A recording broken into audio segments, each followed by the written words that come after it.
Assalamualaikum student, this is your general science book. Please open your unit number 4 and chapter number 11. आज हमने इसके long question शुरू किए थे। जो लॉन्ग क्वेश्चन हमने देखना है, right a note on decomposer, कि डीकम्पोज़र पर आपने नोट लिखना है। तो आ जाए decomposer micro organism which decompose the microorganism which decompose the dead part of other organisms are called decomposers. Microorganism हम कहते हैं वो ऐसे जरासीम जो कि हमें अपनी आँख से नज़र नहीं आते, उन्हें हम माइक्रोऑर्गेनिज्म कहते हैं। हमने ये फर्स्ट चैप्टर में भी पढ़ा था। फंजाई, बैक्टीरिया, वायरस, ये सारे माइक्रोऑर्गेनिजम्स हैं। अब microorganism which decompose the dead part, यहाँ डिकम्पोज यानी जो हम गला सड़ा जो मर जाते हैं जानवर, उन पे जो गलने सड़ने का अमल होता है उसे हम डिकम्पोज करना कहते हैं।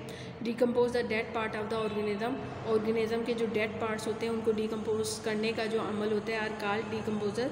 और जो ये काम कर रहे होते हैं उन्हें हम डिकम्पोज़र कहते हैं। यानी माइक्रोऑर्गेनिज्म जो होते हैं जो कि डेड मैटर को या जो डेड ऑर्गेनिजम्स हैं उनको गला सड़ा देते हैं, उन्हें हम डिकम्पोज़र कहते हैं।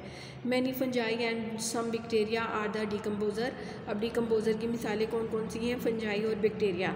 जो जानवर, जैसे आपके घर में कोई मुर्गी है और उसकी डेथ हो जाती है, आप उसे फेंक आते हैं, तो चंद दिन बाद आप जाकर वहाँ देखते हैं तो वहाँ पर आपको मुर्गी नहीं नज़र आती। तो मुर्गी क्या होती है? असल में डिकम्पोज हो गई है। अब डिकम्पोज क्या हुई है कि उस पर बैक्टीरिया और फंजाई ने अमल किया है और उसे गला सड़ा के रख दिया है। तो जो गल सड़ने के बाद वो ज़मीन का ही हिस्सा बन गई, और उसने जो है ना वो ज़मीन का जब हिस्सा बन गई तो ज़मीन इस सारे अमल को जो है ना हम डिकम्पोजिशन कहते हैं। और जिन्होंने इसे डिकम्पोज किया है यानी गलाया सड़ाया है, उसे हम क्या कहते हैं? डिकम्पोज़र। और उसकी मिसालें कौन कौन सी हैं? फंजाई और बैक्टीरिया। तो ये डिकम्पोज़र हो गए आपके। फिर दे decompose the dead material in the soil. ज़मीन के अंदर ये इस डेड मटीरियल को डिकम्पोज कर देते हैं, यानी गला सड़ा कर रख देते हैं। In this way they recycle the nutrient. और इस तरीके से जो है ना न्यूट्रेंट कहते हैं ग़िज़ाइयत को, इस तरह जो है ज़मीन की जो ज़मीन के अंदर जो न्यूट्रेंट है उसमें इजाफा होता है present in the dead material. और ये जो न्यूट्रेंट्स हैं ये कहाँ से अवेलेबल हुए हैं? जब डिकम्पोजिशन का प्रोसेस हुआ है और तो ज़मीन को ये तमाम चीज़ें जो हैं वो मुहैया हो गई हैं। अब ये चीज़ें जो हैं प्लांट के लिए बहुत ज़रूरी हैं। और पौधे जो हैं जितना ये डेड ऑर्गेनिक मैटर को खाद ये बन जाएगी एक तरह से, तो पौधे अच्छी तरीके से यहाँ पर ग्रो करेंगे। अब ज़मीन में जब पौधे इन चीज़ों को हासिल कर लेते हैं तो हासिल करने के बाद ज़मीन में न्यूट्रेंट्स की कमी हो जाती है। तो ये न्यूट्रेंट्स, फिर कोई मुर्गी मर गई या फिर कोई सब्ज़ी वगैरह आपने फेंक दी तो उस पर डिकम्पोजिशन का अमल हुआ तो दोबारा से वो ज़मीन का हिस्सा बन गए। तो इस तरीके से इन न्यूट्रेंट्स की रिसाइकलिंग हुई। Many insects and the earthworm present in the soil.